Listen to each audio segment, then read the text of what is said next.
politik. Ilmu politik. Oke. Kalau tugasnya lebih condong mencari apa gitu? Lebih lebih apa? Biar saya bisa menyesuaikan isu-isu politik. Oke. 2T 87,5. Pada masa tahun 1955. Oke. Isu politik yang paling kentara di masa itu adalah tentunya penjara. Ya. Kolonialisme, imperialisme yang terjadi di Asia Afrika menjadi isu utama yang dibawa di konferensi Asia Afrika. Bahkan itu yang menjadi nomor satu bangsa Asia Afrika. Yang kala itu memang sebagian besar pernah mengalaminya, sehingga Indonesia menginisiasi. Mari kita laksanakan satu pertemuan besar yang dikenal dengan konferensi Asia Afrika. Kenapa kita perlu mengadakan konferensi Asia Afrika? Karena ternyata menurut Perdana Menteri kita, Pak Ali Sastroamidjojo, yang kala itu sebagai Perdana Menteri ya, Kabinet Ali 1, di tahun 1953, bulan Agustus, Juli Agustus, beliau terpilih sebagai Perdana Menteri. Lalu beliau menyampaikan di sidang bahwa kita perlu memanifestasikan politik luar negeri bebas aktif kita yang selama ini sering dilulukan, sering diserukan, tapi ternyata konkretisasinya belum ada. Kata Pak Ali Sastroamidjojo itu, apa itu yang disebut dengan politik luar negeri bebas aktif? Apa? Ada yang tahu teman-teman? Bebas menyuarakan pendapat, salah satunya bisa seperti itu ya. Bebas berhubungan dengan negara lain dan aktif memajukan perdamaian. Maksudnya bebas berhubungan negara lain seperti apa? Kita lihat sekarang ya, bahwa presiden kita dekat ke mana? Amerika, dekat juga ke Rusia, dekat ke sana ke sini. Ini mungkin ini kan bukan bebas aktif atau enggak? Nah, yang disebut dengan politik luar negeri bebas aktif, kita bebas berhubungan dengan yang lain, tapi tetap didasarkan dengan kepentingan nasional kita. Nah, gitu.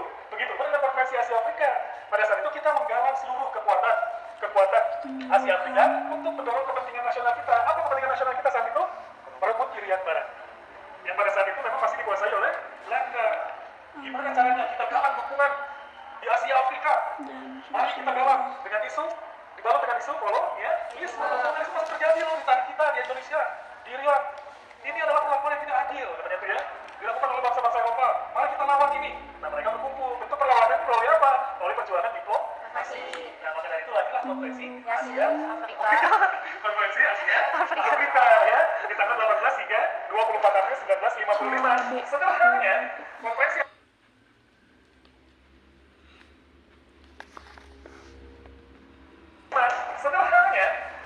Asia Afrika merupakan, kalau misalkan nanti kita bisa konferensi Asia Afrika, kenapa harus ada? Selain tadi untuk mendorong kepentingan nasional kita, ada amanat dari konstitusional kita. Di alinea keempat, UUD 1945 ikut serta melaksanakan ketertiban dunia yang berdasarkan kemerdekaan, kemerdekaan abadi dan keadilan sosial. Gitu. Lalu dikuatkan lagi di paragraf pertama, konferensi Asia Afrika dilaksanakan atas dasar tujuan bahwa sesungguhnya kemerdekaan itu yang akan segala bangsa. Oleh sebab itu maka penjagaan itu harus dihapuskan. Apakah kita sudah dihapuskan? Tidak. Oke, saya senang dengan tadi saya. Kenapa teman-teman menggambarkan tidak? Mungkin karena masih ada isu Palestina yang menjadi bagian dari konferensi Asia Afrika. Itu salah satu PR dari konferensi Asia Afrika. Nah, namun demikian ternyata konferensi Asia Afrika berhasil mendorong kemerdekaan adalah segala bangsa. Artinya apa? Konferensi Asia Afrika hanya dihadiri oleh 29 negara di masa itu. Artinya apa? Hanya negara di masa itu. Artinya apa? Hanya 29 negara yang merdeka yang hadir di konferensi Asia Afrika. Dari dua benua besar, Asia dan Afrika, 23 negara Asia, 6 negara Afrika. Hanya 6 negara di Afrika. Kalau itu yang hadir di konferensi Asia Afrika, karena sebagian besar masih mengalami penjajahan. Tapi setelah konferensi Asia Afrika, ada berapa negara sekarang?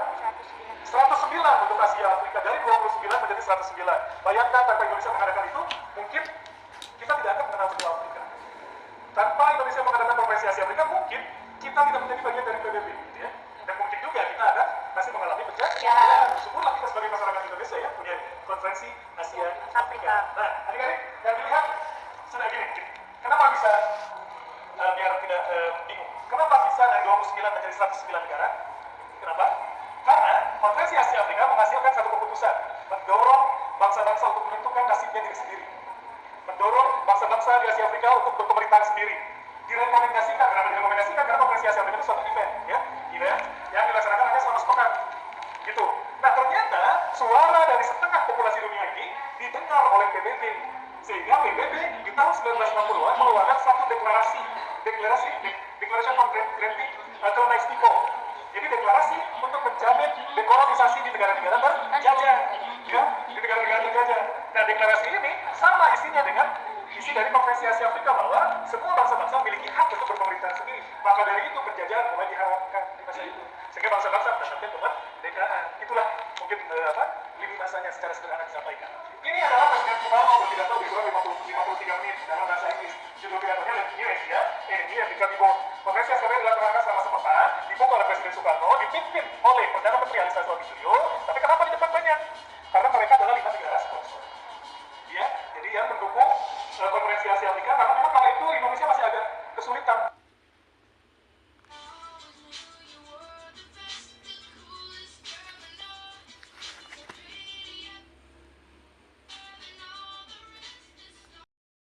Gitu. Nah, ternyata suara dari setengah populasi dunia ini didengar oleh PBB. Sehingga PBB di tahun 1960-an mengeluarkan satu Declaration on Granting Colonized People. Jadi deklarasi untuk menjamin dekolonisasi di negara-negara terjajah. Ya, di negara-negara terjajah. Nah, deklarasi ini sama isinya dengan isi dari Konferensi Asia Afrika bahwa semua bangsa-bangsa memiliki hak untuk berpemerintahan sendiri. Maka dari itu penjajahan mulai diharamkan di masa itu.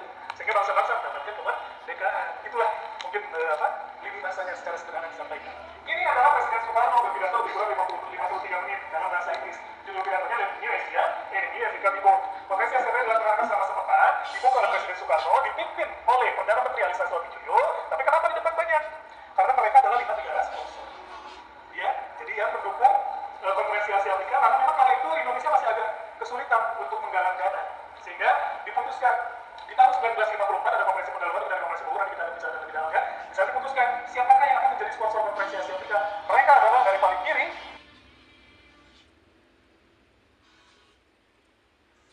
Mereka adalah dari paling kiri India, Perdana Menteri Jawaharlal Nehru. Selanjutnya dari Birma atau Myanmar, Perdana Menteri UNU. Selanjutnya lagi adalah Bapak Muhammad Hatta, wakil presiden kita, sosok yang melahirkan gagasan politik bebas aktif Indonesia.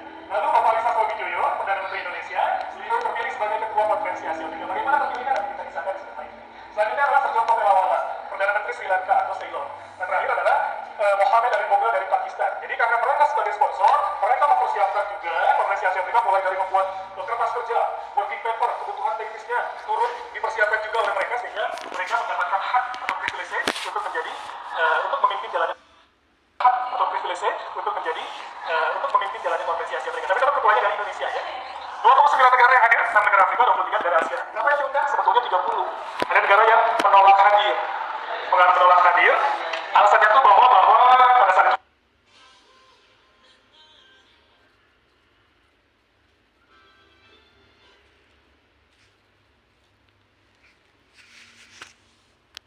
kenapa yang diundang? Sebetulnya 30. Ada negara yang menolak hadir. Mengapa menolak hadir? Alasannya tuh bahwa pada saat itu Federasi Afrika Tengah menyebutkan it's not in our position to answer atau to join this conference. Karena begitu. Karena pada saat itu mereka dari manajemen dakwah. Untuk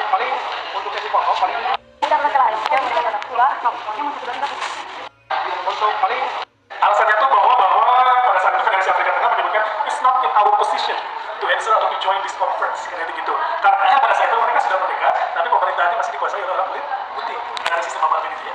Gitu. Teman-teman, kita lanjutkan ke slide lainnya. Mau foto bersama dulu di sini. So, saya bantu ini. Adalah koleksi 3 dimensi yang digunakan semasa konferensi. Ada kursi dan meja rotan. Dulu digunakan untuk menyambut delegasi, tampak Perdana Menteri Ali sudah menyambut kedatangan Pangeran Noronha di kursi yang serupa. Lanjutnya lagi adalah peralatan jurnalis. Ya, ada kamera, ada mesin pitch, dan juga ada teleprinter. Ini digunakan oleh para jurnalis untuk mendokumentasikan secara tekstual maupun visual ya. Adik-adik ada yang pernah pakai Telegram? Belum. Aplikasi. Nah, belajar dari telefax ini ya, untuk berkirim pesan. Saya ingin berbicara mengenai adik-adik jauh setelah Konferensi Asia Afrika sebelum kita merdeka. Jadi, gagasan Konferensi Asia Afrika memang lahir di tahun 1933, jauh sebelum Indonesia merdeka. Siapakah yang memiliki gagasan tersebut? Presiden Soekarno. Jadi di tahun 1930-an, ketika Bung Karno berada di Kota Bandung, sering menyampaikan manifesto politik ini. Nah, gitu ya. Beliau menyampaikan bahwa jikalau bangsa Indonesia bisa bekerja sama dengan Sphinx dari negeri Mesir, dengan lembu Nandi dari India, dengan liam barongsai dari Tiongkok, dan dengan kampion-kampion kemerdekaan lainnya, jika banting Indonesia bisa bekerjasama dengan seluruh musuh kapitalisme dan imperialisme seluruh dunia, wahai tentu, hari-harinya kolonialisme itu akan segera hilang. Di tahun 33, beliau melahirkan gagasan ini. Beliau meyakini bahwa bangsa Asia Afrika memiliki kekuatan yang sangat besar, meskipun kita tidak memiliki kekuatan seperti bom atom ataupun nuklir ya, tapi kita memiliki kekuatan moral, kata Bung Karno tuh. Populasi kita lebih dari 50% populasi dunia. Mari kita memobilisir kekuatan moral kita untuk mendorong perdamaian di atas segalanya. Kata itu gitu. Nah, maka dari itu, ini masih bersifat abstrak. Bung Karno pada saat itu kita harus mendorong solidaritas Asia Afrika. Seperti apa bentuknya? Yaitu ternyata konferensi Asia Afrika. Sebetulnya kekesalan pidato ini lahir dari perilaku Belanda di masa itu. Lalu adanya jadi semacam antitesis ya terhadap di tahun 1800-an ada yang disebut dengan Berlin Conference. Hari-hari pernah dengar? Konferensi Berlin di Jerman. Jadi katanya itu cerita konferensi Asia Afrika itu terkait dalam perjalanan konferensi Asia Afrika itu ada tiga B ternyata ya. Berlin, Bandung, Beograd. Nah, kalau Beograd itu gerakan non-blok. Nah, Berlin Conference ini adalah pertemuan yang dilakukan oleh bangsa kolonial, siapa saja ada Belanda, Amerika, Spanyol dan lainnya juga ya. Di sana mereka seenak-enaknya membagi tanah wilayah jajahan. Jadi kayak bagi kue gitu, bagi Belanda mah nanti yang itu ya. Di Afrika Prancis, Afrika sama Prancis ya, gitu. Nah, kesal pada saat itu ya. Negara-negara dunia ketiga salah satunya adalah Bung Hatta di sini. Nah, Bung Hatta di tahun 1920-an datang ke Birville. Jadi ada pertemuan pertama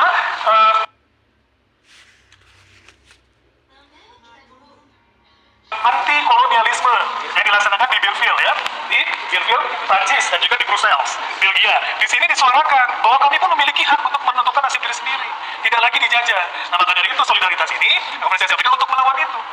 Gitu. Mari kita lanjut lagi. Pancasila menjadi dasar lain dari pelaksanaan konferensi Asia Afrika, terutama dari Pancasila. Karena tadi teman-teman ada nilai internasionalisme. Apa itu nilai internasionalisme? Nilai-nilai yang tentunya dianut oleh bangsa-bangsa di dunia, nilai-nilai universal. Ya, apa itu nilai universalnya? Ada dalam sila kedua, kemanusiaan yang adil dan beradab. Gitu ya, karena katanya konferensi apabila dari 5 itu disarikan, ada sosio-nasionalisme, sosio-demokrasi, ya kayak gitu. Nah, kita lanjut lagi. Tadi sudah paham ya mengenai dasar pelaksanaan KA dijelaskan melalui Pancasila, lalu diperkuat oleh UUD 1945. Nah, ternyata konferensi Asia Afrika pun berupaya untuk menjawab tantangan di masa itu. Maksudnya apa? Karena pada saat itu penjajahan menjadi momok ya, menjadi isu yang sangat ditakutkan oleh negara-negara Asia Afrika. Nah, contoh-contoh di sini seperti yang terjadi di Harare tragedi, apa itu tuh? Kolonialisme terhadap orang-orang kulit hitam, gitu. Ada sistem kolonialisme. Kedua adalah adanya sistem diskriminatif. Nah, salah satunya kan pemisahan manusia berdasarkan warna kulit. Orang-orang kulit hitam dan orang kulit putih dilarang bergabung dari masa itu tuh. Dan ini dilegalkan di tahun 1940-an di Afrika Selatan. Gitu. Apartheid ini diambil dari bahasa Inggris, apartheid. Apartheid itu pemisahan ya. Hate itu benci. Jadi kita dipisahkan terus dibenci gitu ya. Siapa mereka yang adalah bangsa kulit berwarna. Nah, selanjutnya lagi adalah terjadinya berbagai bentuk peperangan, terutama adalah yang paling kata bangsa Asia Afrika itu devastation gitu ya. Yang paling apa sih sebutnya tuh? Devastating tuh. Paling merana ya, paling ya memilukan bangsa Asia Afrika adalah dampak dari perang dunia kedua gitu ya. Perang dunia kedua, bangsa Asia Afrika menyepakati bahwa kami tidak ingin lagi ada perang-perang lainnya, bahkan mungkin lebih besar daripada perang dunia kedua, sehingga mereka berkoalisi melalui konferensi Asia Afrika. Nah, perang-perang lainnya itu setelah perang dunia kedua, kenapa dikhawatirkan ada? Karena ditimbulkan melalui perang dingin atau Cold War ya. Perang dingin itu sebenarnya perang ideologis antara mana? Antara Uni Soviet dan dan Amerika itu ya, mereka terus berupaya menebar pengaruhnya ke negara-negara Asia Afrika, sehingga pada saat itu mulai tampak di Asia Afrika tuh negara-negara yang mulai terpecah seperti Vietnam Utara, Vietnam Selatan dulu tuh ada. Ini masih berasa sekarang adalah Korea Utara, Korea Selatan. Itu ya. Nah, maka dari itu konferensi Asia Afrika berupaya menjawab tantangan ini melalui rekomendasi 10 prinsip Bandung atau Sila Bandung. Sila Bandung ini adalah terakhir deklarasi dalam memajukan perdamaian dan kerjasama internasional, diterjemahkan dalam 29 bahasa negara peserta. Lalu poin utamanya apa saja? Jadi katanya tuh, kata UNESCO, dasar Sila Bandung itu constitutes to the 5 universal values. Itu gitu ya, bahwa konferensi dasar Sila Bandung itu memuat 5 nilai universal. Apa saja itu? Kesejahteraan umat manusia, lalu internasionalisme, kemerdekaan, kebebasan, dan perdamaian. Katanya itu. Oke, tampak semangat lagi ya sih. Gitu ya. Kita lanjut sampai sini. Lalu bagaimana proses lahirnya komunitas akhir ini? Kita akan telusuri di sudut ini. Ini soal presiden utama ya. Saat mengumumkan konferensi Asia Afrika ini adalah bahwa utama gedung Merdeka. Bung Karno berpidato dalam bahasa Inggris, mendapatkan tepuk tangan standing ovation sampai 3 kali, katanya begitu ya. Selama Bung Karno pidato, itu suasananya sepi, quiet, katanya begitu. Mereka begitu saksama mendengarkan pidato Presiden Soekarno. Bahkan Perdana Menteri Nehru pada saat itu, usai Bung Karno berpidato, menyampaikan kiranya konferensi harus mengucapkan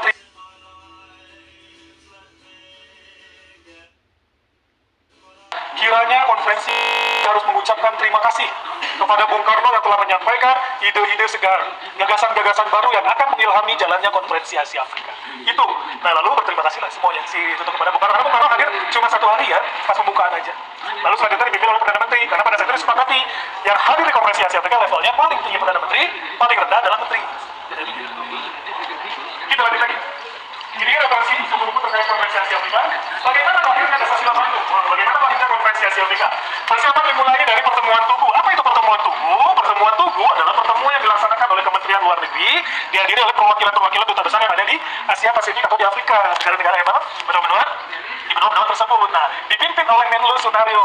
Salah satu agenda pertemuan Tugu adalah pertemuan yang dilaksanakan oleh Kementerian Luar Negeri, dihadiri oleh perwakilan-perwakilan duta besar yang ada di Asia Pasifik atau di Afrika, negara-negara yang di benua tersebut. Nah, dipimpin oleh Menlu Sunario. Salah satu agenda di pertemuan Tugu ini adalah membicarakan gagasan pelaksanaan konferensi Asia Afrika. Nah, bagaimana itu bisa dilahirkan ataupun bisa dibicarakan? Karena pada saat itu Indonesia mendapat undangan untuk hadir konferensi Kolombo. Lalu Pak Ali menitip pesan kepada Sunario, tolong formulasikan ide-ide mengenai kemungkinan kita melaksanakan konferensi Asia Afrika. Nah, setelah diformulasikan itu, makanya di sini muncul judul Perdana Menteri Ali bawa bekal politik bebas ke konferensi Kolombo. Nah, lalu di konferensi Kolombo yang dilaksanakan pada tanggal 28 April hingga 2 Mei 1954, tadinya pertemuan ini tuh dianggap sebagai pertemuan informal. Jadi lebih ke tempat bertukar pikiran antara negara India, Sri Lanka, Pakistan, Myanmar, dan Indonesia, terutama mengenai konflik Indo-China pada saat itu tuh. Lalu permasalahan mengenai penggunaan persenjataan nuklir. Banyak membicarakan itu. Nah, ternyata di akhir konferensi Kolombo, Indonesia mengusulkan kiranya penting kita untuk mengadakan pertemuan yang lebih luas daripada konferensi Kolombo yang hanya dihadiri oleh 5 negara. Awalnya gagasan Indonesia itu dianggap skeptis, pesimis, terlalu berlebihan karena pelaksanaan mampu ataupun dapat mengundang ancaman dari negara-negara besar di masa itu, negara-negara kolonial. Nah, ternyata Perdana Menteri Ali tidak merasa itu menjadi satu hal yang pesimistik, tapi malah menjadi optimis. Kata Pak Ali itu, berikan kami kesempatan untuk melakukan penjajakan terlebih dahulu. Indonesia akan melakukan penjajakan terkait kemungkinan pelaksanaan konferensi Asia Afrika itu. Maka di akhir konferensi Kolombo itu mengeluarkan satu komunikasi akhir bahwa Indonesia akan melakukan penjajakan untuk mengadakan konferensi Asia Afrika. Nah, mendapat angin segar seperti itu, Indonesia lalu melakukan penjajakan ke negara-negara Asia Afrika. Mereka Indonesia mengirimkan surat, nota diplomatik dan lainnya juga ya. Nah, ternyata dari 17 negara yang dijajaki oleh Indonesia, 15 negara menjawab, merespon positif. Wah, ini ide brilian, penting untuk mengadakan konferensi Asia Afrika. Maka dari itu, Indonesia menjadi lebih bersemangat mengadakan konferensi Bogor, mengundang kembali 5 negara yang hadir di konferensi Kolombo, melaporkan kepada mereka bahwa hasil penjajakan Indonesia disambut dengan positif oleh negara-negara Asia Afrika lainnya. Kiranya kita harus untuk mengadakan konferensi Asia Afrika ini. Tadinya dari dapat menjadi harus. Nah, mereka pun yang tadinya pesimis menjadi optimis untuk bisa mengadakan konferensi Asia Afrika. Maka dari itu dibicarakan terlebih dahulu. Oke, kita sepakat mengadakan konferensi Asia Afrika. Siapa jadi sponsornya? Kita semua akan jadi sponsor. Oke, lanjut kita bicara mengenai agenda tujuan negara yang diundang. Nah, setelah itu selesai, mereka bersepakat negara-negara ini selain Indonesia untuk meminta Indonesia untuk memutuskan silakan terkait pelaksanaan legislasi silakan oleh Indonesia. Itu bisa memilih kota Bandung sebagai tempat pelaksanaan. Kenapa kota Bandung? Jadi kita bahas ya. Nah, lalu setelah mendapat itu kenapa Bandung? Asa apa bahasa saya? Kenapa Bandung?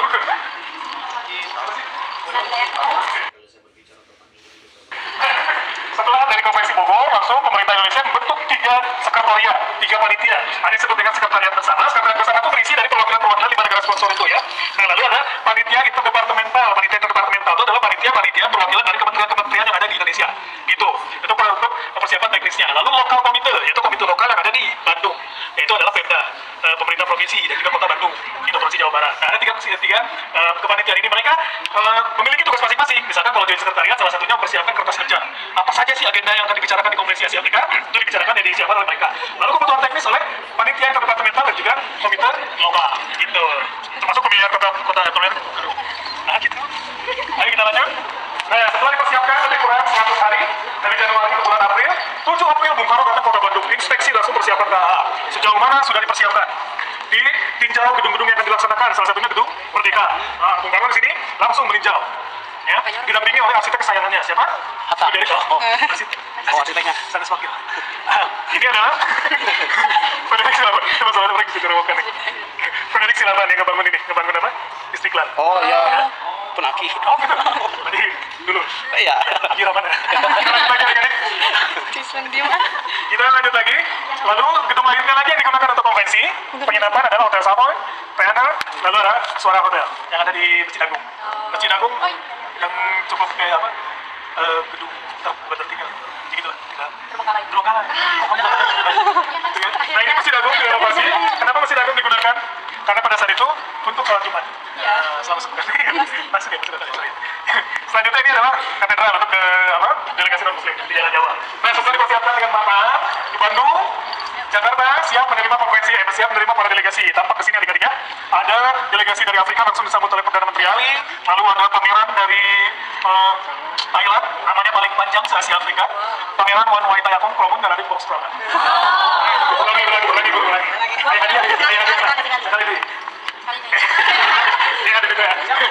Nah, itu adalah ada delegasi yang paling ganteng, sudah paling maskulin, paling cowok banget, gitu ya. Itu adalah Gamal Abdel Nasser dari Mesir. Tuh. Nah, itu setelah mereka tiba di kota Bandung antara tanggal 16 dan 17 April, 18 April konferensi Asia Afrika dimulai. Masyarakat memadati kota Bandung untuk melihat Presiden Soekarno dan untuk melihat pelaksanaan konferensi Asia Afrika. Ada momen yang cukup menarik adik-adik. Delegasi itu jalan kaki dari negara masing-masing. Nah, betul. Nah, ternyata mereka jalan kaki dari tempat penginapannya, terutama dari Sapoyoma. Nah, langkah mereka diabadikan dengan nama Bandung Walk. Nah, kenapa ini langkah bersejarah? Jadi kalau misalkan adik-adik tadi jalan kaki sepanjang Asia Afrika disebutkan Bandung Walk. Nah, ini masih dilakukan proses ini setiap tahun. Karena ini mencerminkan, jadi ada satu peneliti dari Singapura bahwa ini bukan langkah biasa, ini langkah independen yang menunjukkan bahwa pada saat itu bangsa Asia Afrika siap melawan segala bentuk penjajahan. Ini adalah langkah solidaritas mereka jalan di atas jalan Asia Afrika menuju gedung Merdeka. Jadi ini adalah perjalanan bangsa Asia Afrika menuju kemerdekaan. Sangat simbolis sekali ya.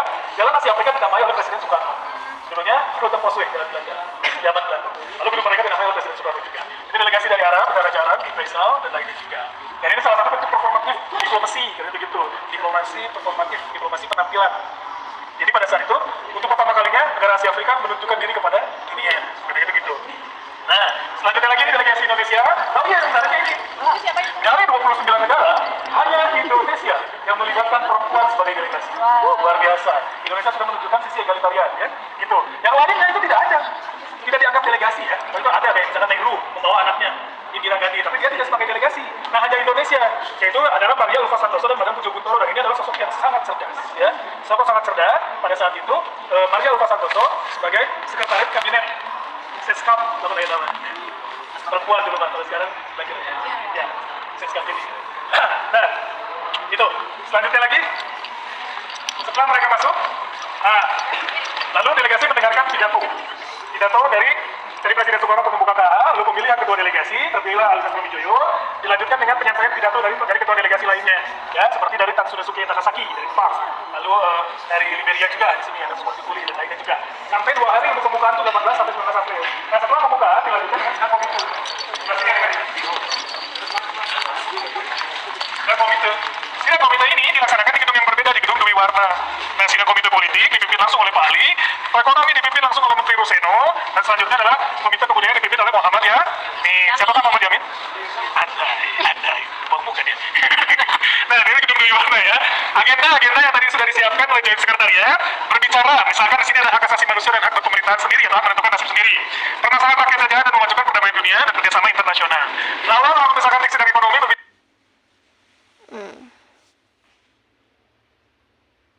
bicara mengenai kerjasama perekonomian, perkembangan kerjasama dalam memajukan perdagangan, baik lintas laut maupun daratan.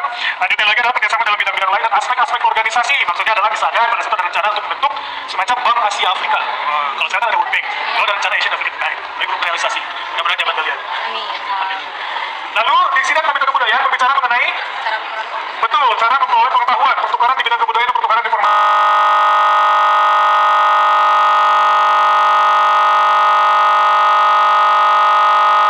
Mungkin di UIN banyak ya. Banyak kalau di UIN Malaysia sama yang Thailand Selatan. Thailand. Qatar. Kan banyak negara mahasiswa Thailand Selatan yang Muslim itu loh. Maksudnya cuma lupa. Itulah nanti. Itu, jadi salah satu dampak yang masih terasa dari sidang komite kebudayaan adalah pertukaran pelajar. Pertukaran pelajar melalui yang disebut dengan pertukaran informasi. Kita lanjut lagi, guys. Di sudut ini saya ingin menunjukkan suasana sidang pleno dan juga suasana sidang komite ya. Tampak delegasi turut serta melaksanakan sidang pleno ini lagi update status. Cara ya handphone. Udah kita pergi. Ini benar dari informasi informasi. Terus dia di gelasan. Sirkel. Sudah dimulai zaman itu ya. Tapi yang menariknya berarti orang-orang didatangkan langsung dari luar negeri. Dari luar negeri gitu ya. Didatangkan langsung ada sekitar berapa ribu batang untuk batangnya malam ini. Tapi enak kalau dulu sekarang. Nah, enak itu kacamata. Jadi orang jauh dari saya tahu. Nah, tujuan apa? Nah, ini sedang ada diskusi perdebatan politik antara Choi Enlai dan John Kotelawala. Choi Enlai. Jadi pada saat itu ada anggapan bahwa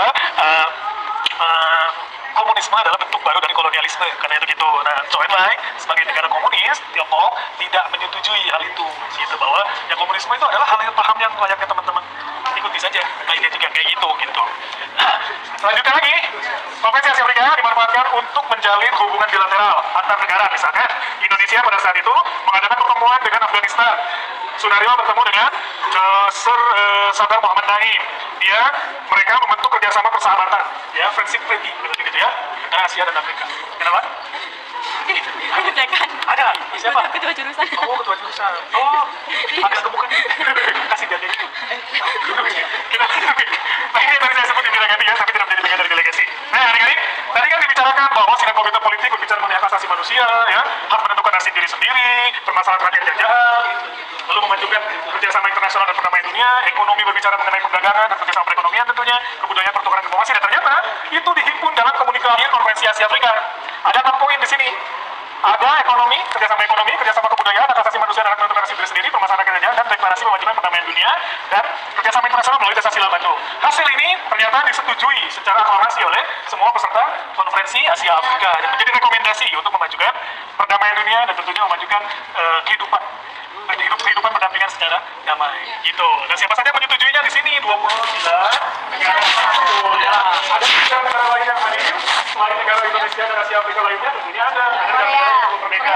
Contohnya adalah pada saat itu Malaysia. Ya, Malaysia, lalu ada Palestina ya. Palestina juga pernah negara kecil Indonesia ini dan lainnya juga. Ada di mana? Iya. Lanjut. Juga. Kita lanjut ke ruang pertama konferensi, oke? Oke.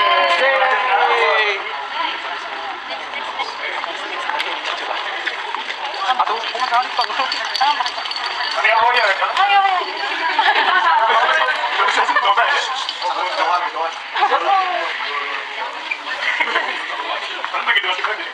Nah, ini adalah gedung merdeka dari masa ke masa, adik-adik. Jadi gambarnya seperti ini, nanti historisnya, cerita sejarahnya kita akan sampaikan di gedung merdeka. Dulu masih sangat sederhana seperti ini, letaknya bagian timur, yaitu museum yang saat ini akan dikunjungi. Direnovasi 1921 dan yang lain gedung merdeka di tahun 55. Nah, kisahnya seperti apa? Yuk kita lihat.